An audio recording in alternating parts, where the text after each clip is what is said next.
This Sunday on Capital Connection, pot, pensions, and plastic bags, how Governor Pritzker plans to balance his first budget.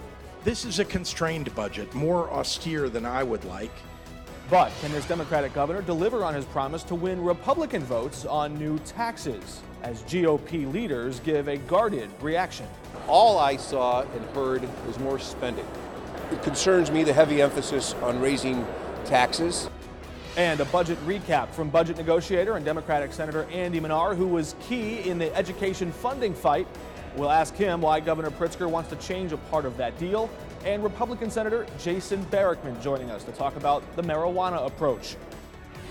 And joining us on our Reporters Roundtable, Bernie Schoenburg from the State Journal Register and Dave Dahl from WTAX Radio. It's all coming up on Capital Connection. From the Illinois State Capitol, this is your Capital Connection. Welcome to Capital Connection. I'm Mark Maxwell. It was a big week full of big promises from new Governor J.B. Pritzker.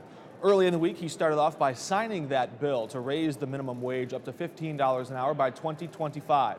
Then, on Wednesday, he quickly pivoted to deliver his first budget address.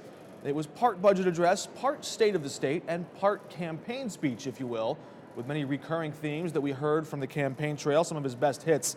And the newly elected governor repeating his calls for a graduated or progressive income tax, leaning heavily on that as the big answer to put Illinois on firm fiscal footing. A fair tax will change the arc of Illinois' finances forever.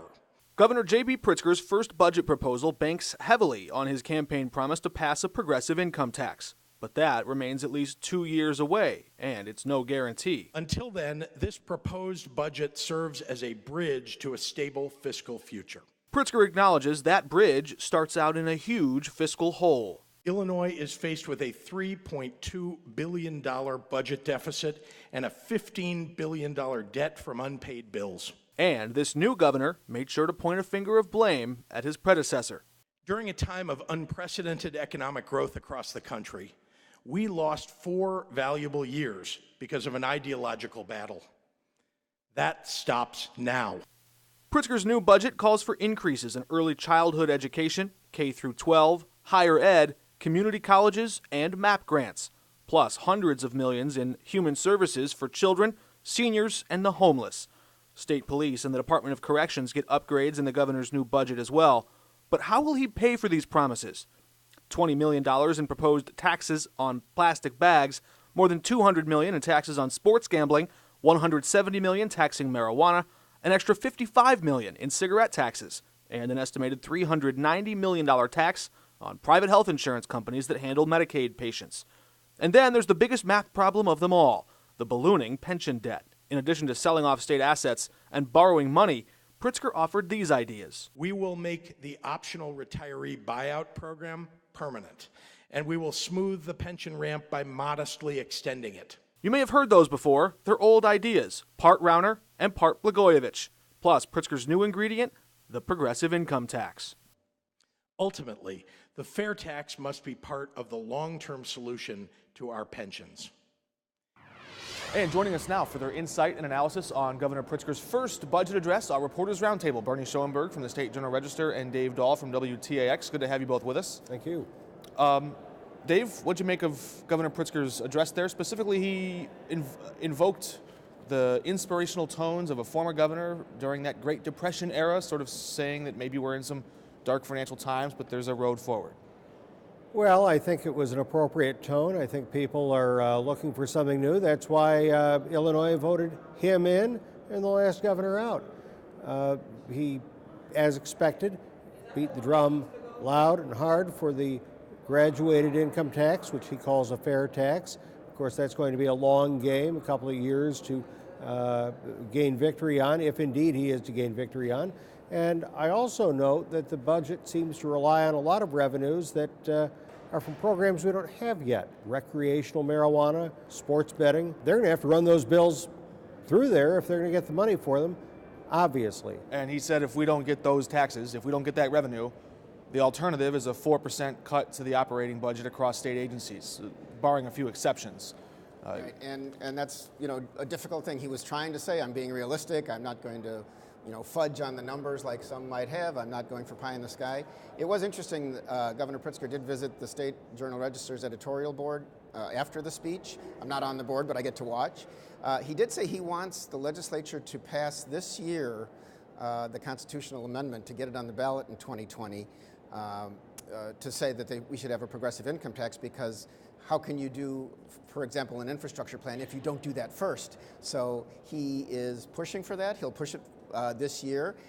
That will be another point of contention, I think, just like the minimum wage was with Republicans who say they weren't listened to, even though Governor Pritzker says on the minimum wage issue, we spread it out to a 6-year ramp to $15 instead of $3. Yeah. We did listen to the business community and Republicans, but if the overwhelmingly Democratic legislature pushes through the constitutional amendment to be on the 2020 ballot for the progressive income tax, that'll be another difficult time between parties. What was also interesting, what was also interesting is Governor Pritzker is trying to continue to, I think in reality, but certainly to make it look like in the speech, that he's reaching out to Republicans. He even spent, I don't know, about a minute talking about how Sue Rezin, who is a Republican member of the Senate from Morris, Illinois, stopped by his office in his first week in office.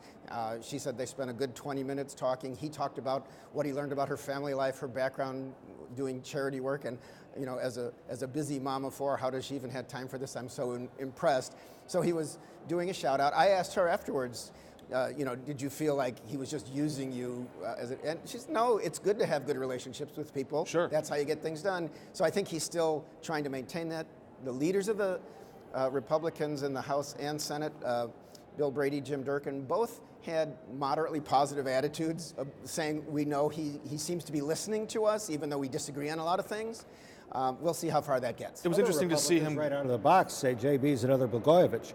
That was the line of the statewide Republican Party, both before and after the speech, and at least one of the Republicans that we talked to on Wednesday. Yeah, and one of the reasons for that is because of this whole pension issue. So Governor Pritzker wants to open up the state constitution on the ballot to change the way we collect taxes to a graduated structure. Republicans say no, we need to change the Constitution so that we can impair pension benefits. Right, and Pritzker says absolutely no to that. So, right.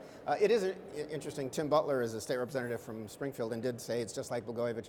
Well, Blagojevich borrowed $10 billion to pay the pension funds and then used, I think only used some of it for operating expenses, possibly as much as $2.5 billion at that time. Pritzker says we're just borrowing $2 billion. We're selling state assets and putting that money in the pensions, and we're going to use dedicated funds for pensions. So he says it's different, and also as far as extending the ramp to kind of like refinancing your mortgage, and he wants to add an extra 7 years to how long it takes to get pension liabilities up or coverage up to 90%. But extending that ramp is something to 2050, 7 years. That adds a lot of money down the line, It's though. almost $900 million a year each year.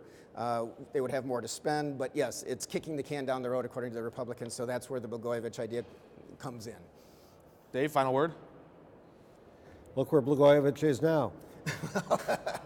Well, I'm sure those two are connected, but certainly in. I think J.B. Pritzker would say he's not being Blagojevich, but they're.